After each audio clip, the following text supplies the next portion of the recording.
Hello everyone, quick intro here. We got a different type of video today.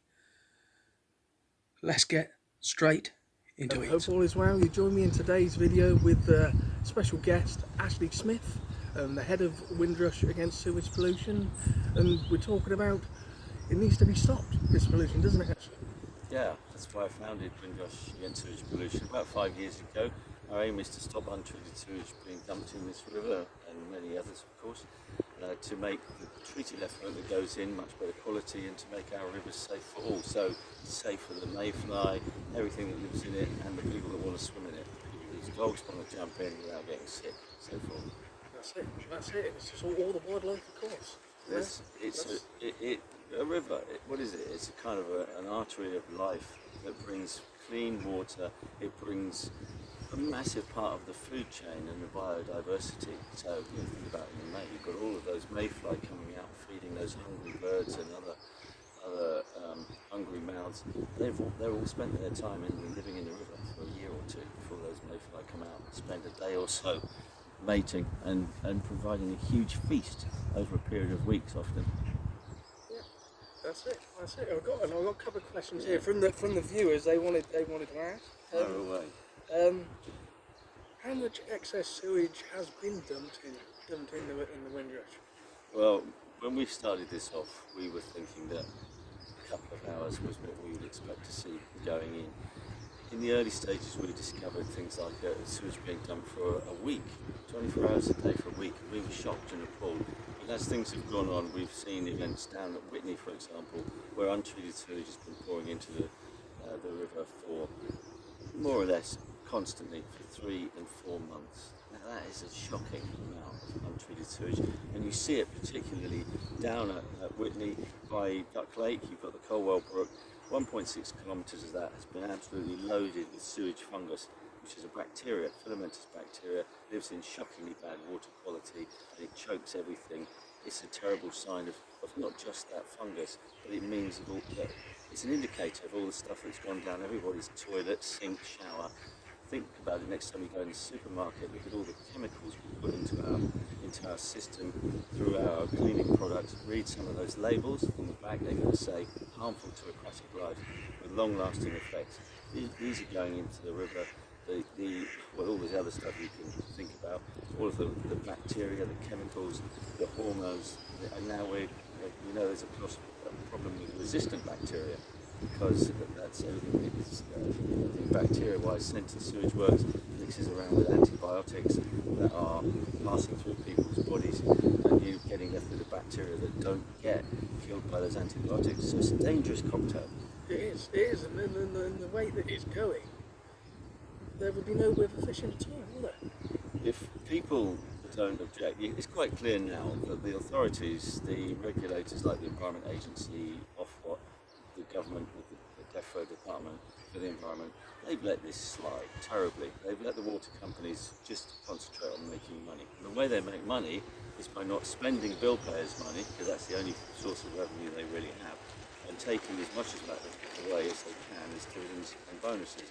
They've let that happen for many, many years, and they would have continued to let it happen and continued to keep this news buried, but for the expose from people like ourselves, through the analysis that our analyst did, Professor Peter Hammond did, to expose the illegality and the extent of this. And there are groups all around the country, got powerful voices now, like Fergal Sharkey and many other people coming in to share that message, because it's people like the people that are watching this that will stand up and say, we're not going to vote for people who do this, so change your behaviour, and that's what it's all about. We're not doing this as a political thing, we're doing it as an issue thing. So whichever party can sort this out is the one that we will vote for.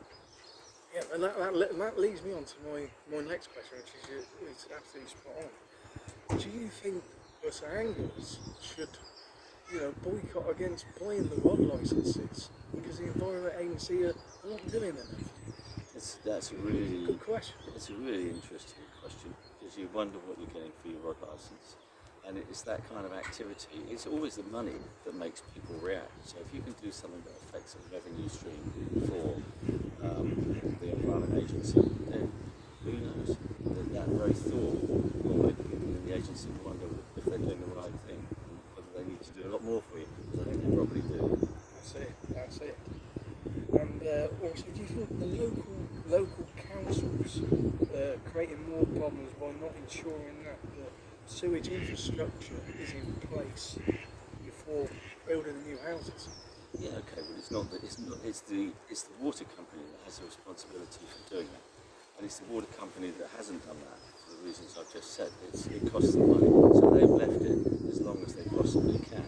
And there are now some councillors, particularly at Whitney and here at Burford, that are getting really behind the idea that what's important to them, and that is to make sure that the planning applications contain information that explain whether there's already an illegal system functioning or whether it's creaking and getting to the edge of that. And they're very much behind making the water companies do something about it. And the companies are reacting by asking for conditions on the planning that houses can't be occupied at the moment until the infrastructure is, or that even the sewage works is ready to do its job properly. And that's vitally important. We're not holding up housing. If anyone's holding up housing, it's the water company because it's raking out the money to do it. That's it. You're absolutely spot on there, actually. Absolutely spot on. So, also, what more could the government do to help, in your opinion? What could they do? Well, the government could do the most blatantly obvious thing. As soon as we expose how much law breaking is going on, instead of thinking, oh, that's terrible, let's clamp down on that and do something about it, they've just found various ways to prolong it. And in fact, the MPs that voted about a year ago against the idea that water companies would be forced to take all reasonable steps. I'm talking about all reasonable steps to stop untreated sewage being dumped in rivers. They've prolonged that now, and they've allowed water companies to continue profiting from pollution. So what would I say the government needs to do? It needs to enforce law that already exists to stop pollution being profitable, and it could do that very, very easily, and it could do it right now, but it's refusing to do it. That's it. That's it. And it needs to do it, doesn't it? Yeah, it's a simple act. Yeah. We don't want more targets, thank you very much, because we know that no one actually meets those targets, and some of them are so far ahead, I will be long, long gone, and so will many people, certainly all the people making the promises. I see there's a swan going by in the background. Excellent. There you go. There we go. Got to have a bit of wildlife in the video there. Yeah. Nice.